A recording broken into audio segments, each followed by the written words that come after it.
Siapa sangka bapau lezat yang sering kita santap di kala hangat ternyata menyimpan kisah menarik dari Cianjur, Jawa Barat.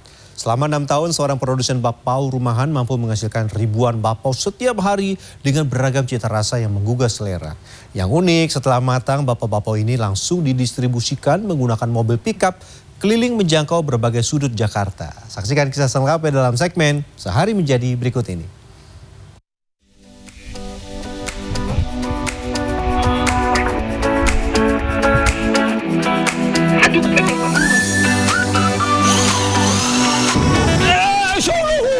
Panas. Siapa sih yang belum pernah nyobain bapau? Pasti sudah tahu dong kelezatannya. Kudapan legendaris asal Tiongkok ini memang jadi favorit banyak orang. Bapau hadir dengan berbagai varian isi, dari manisnya kacang hijau hingga gurihnya daging yang bikin nagih. Wahai. Selain rasanya yang beragam, harga bapau juga variatif. Tapi tenang saja, ada kok bapau yang harganya ramah di kantong. Seperti yang satu ini. Selamat datang Mirsa di segmen Sehari Menjadi. Ini lagi sama Bang Kumis. Kita akan menjadi pengusaha bakpao. Berapa harganya Bang? 3 ribuan. Yang paling mahal? Ayam aja yang 4 ribu. Ayam 4.000. Kita akan dagang dan juga akan belajar bikin bakpao yang nikmat dan murah meriah ini. Selengkapnya di segmen Sehari Menjadi kali ini. Tutup dulu biar tetap hangat.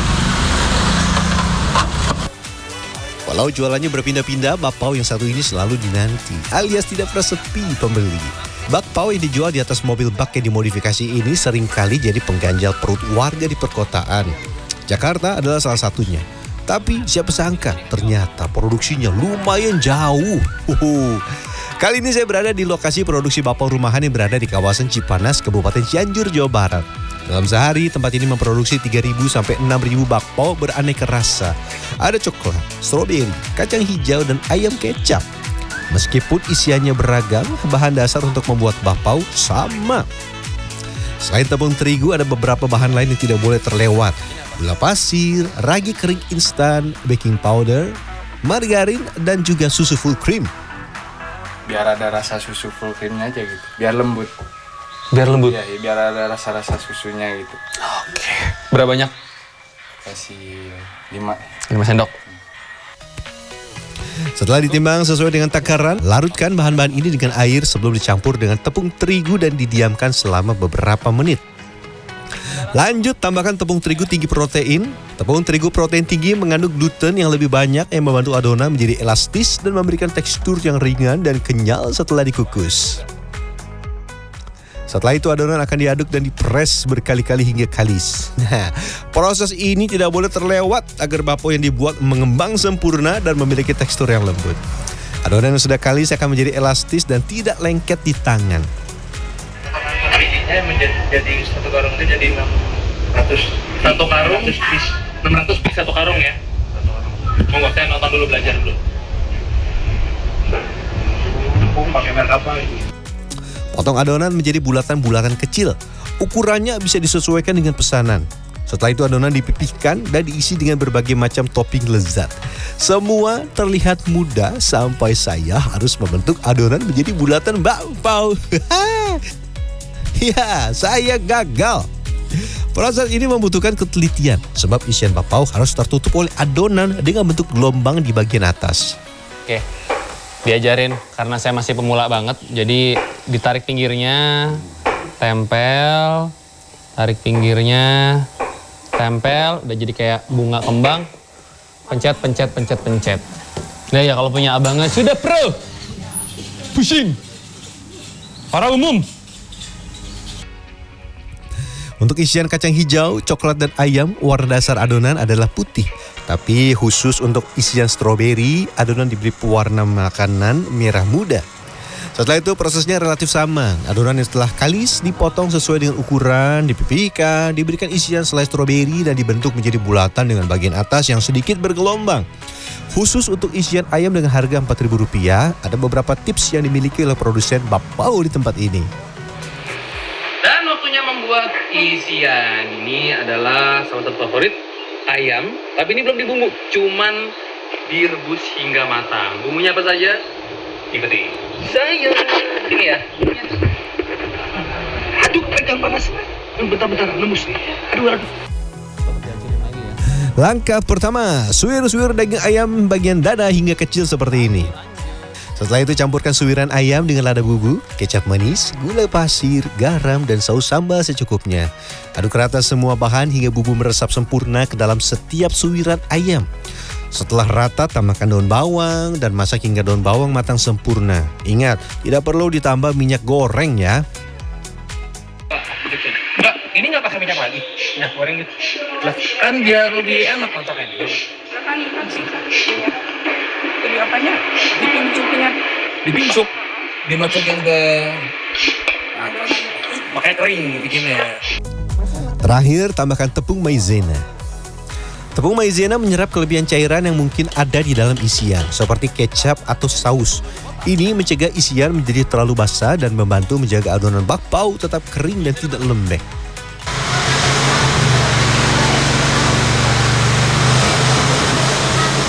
Dia surprisingly rasanya tuh dominan di daging dan kecapnya. Dalam artian tuh bumbunya tuh nggak over sampai bikin dagingnya tuh ketutup rasanya sama si bumbunya enggak. Ini kayak ayam suwir kecap. Dinginkan isian terlebih dahulu untuk mencegah isian menjadi cepat basi. Dalam sehari sekitar 1000 bakpao isi ayam ludes terjual. Ada yang bisa menebak isian apa yang paling laris? Ya betul, coklat. Setiap pedagang punya berbagai cara agar rasa dagangan mereka berbeda dengan pedagang lain. Tidak terkecuali di tempat ini. Coklat cair siap pakai dicampur dengan meses coklat dengan cita rasa min segar. Nah, aduknya juga harus dengan bor yang telah dimodifikasi seperti ini ya. Sebab kalau pakai mixer tangan yang kecil, wah cepat rusak. Oh iya, dia lebih lumer. Coklatnya itu betul ada min-minnya. Memang ini lebih ke variasi rasa.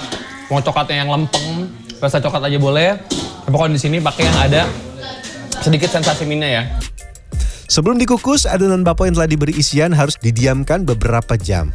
Ini yang udah didiamin berapa lama? 2 jaman ya. Dari yang kecil, ini sudah agak terlihat sedikit membesar. Tapi ini udah bisa dikukus? Proses ini membutuhkan waktu sekitar 6 jam sampai ragi mengembang dengan sempurna. Ini perbedaannya nih, ini naik lebih dari 2 kali. Ini yang tadi baru dibikin, ini yang sudah didiamkan kurang lebih selama 6 jam. Tapi kalau kepegang jadi kerut, jadi kecil, jadi yang tadinya enggak malah basah. Kebelasan loyang ditumpuk di atas kukusan. Yang tidak kalah penting adalah waktu pengukusan. Tidak boleh terlalu lama dan tidak boleh terlalu sebentar.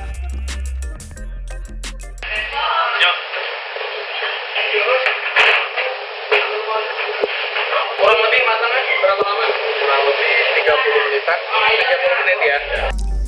Bila bakpao dikukus terlalu lama, kulit bakpao menjadi terlalu kering dan berubah warna kecoklatan. Kalau terlalu sebentar, adonan akan terasa mentah.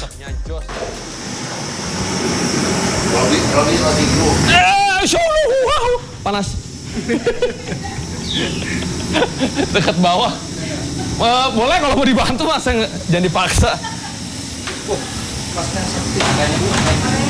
Nah, kamu nyoba makan. Oh ini satunya 3.000 rupiah. Murmer, murah, meriah. Bakpao memang lezat bila disantap selagi hangat. Saya icip duluan sebelum dijual. Saya penasaran dengan rasa si tepungnya ini. Rasanya nggak kalah dengan bakpao yang dengan harga di atasnya. Empuknya dapat, terus dia juga hitungannya gede dan cukup mengenyangkan pakai isiannya. Kacang hijau. Proses produksi bakpao di tempat ini selalu dilakukan sehari sebelumnya. Sebab proses pembuatan ribuan bakpao membutuhkan waktu belasan jam. Wajar saja, sekali produksi ada ribuan. Jujur capek dari pagi banget. Sampai sekarang nanti kan shoot ini kurang lebih hampir pukul 7 malam. Dan perjalanan masih belum selesai karena masih ada beberapa yang harus kita matangkan kembali. Jadi forecastnya hari ini kurang lebih jam 8, setengah 9 malam lah. Ketika para produsen bakpao lain masih semangat, saya merasakan tenaga saya mulai habis terkuras. Nah, untuk menambah tenaga, saya menyantap bakpao isi ayam. Bener, pakai ayam bagian dada. Jadi memang kayak agak sedikit melati ya, tapi karena si bakpaunya ini memang dia lembut banget, jadi kayak pas aja gitu loh. Ternyata perjalanan saya masih panjang. Tepat pukul 12 malam ketika para pedagang bakpao sudah pulang berkeliling, kami bergegas menaikkan bakpao ke etalase kaca untuk dijajakan pagi hari. Satu mobil rata-rata membawa 500 sampai 1000 bakpao beraneka rasa. Yang menarik, tidak semua pedagang pulang setiap hari. Beberapa di antaranya pulang 2 hari sekali. Setelah beristirahat selama beberapa jam, kesibukan kembali mewarnai hari kami. Oke, nih tidur cuma sebentar, langsung siap-siap untuk jualan. Hari ini jualannya kemana?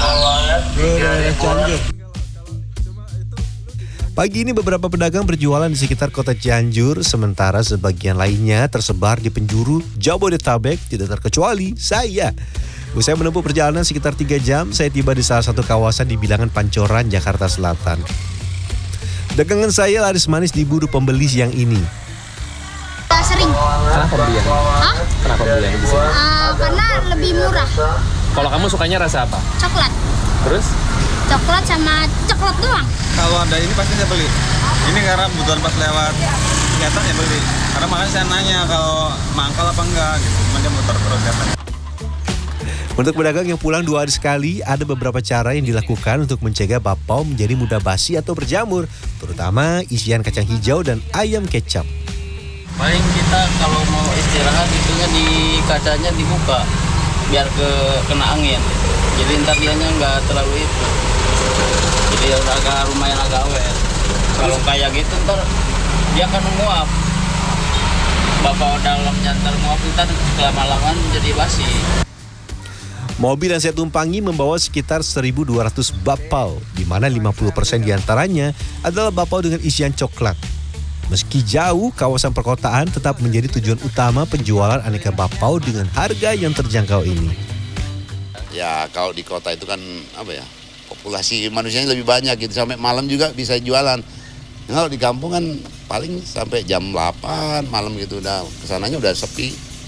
Nah kalau di Jakarta semampu kita ini sampai jam berapapun bisa kalau di Jakarta. Karena kehidupan di ibu kota itu kan hampir 24 jam. Agar biaya produksi dan biaya operasional tertutup, ada minimal penjualan yang ditargetkan.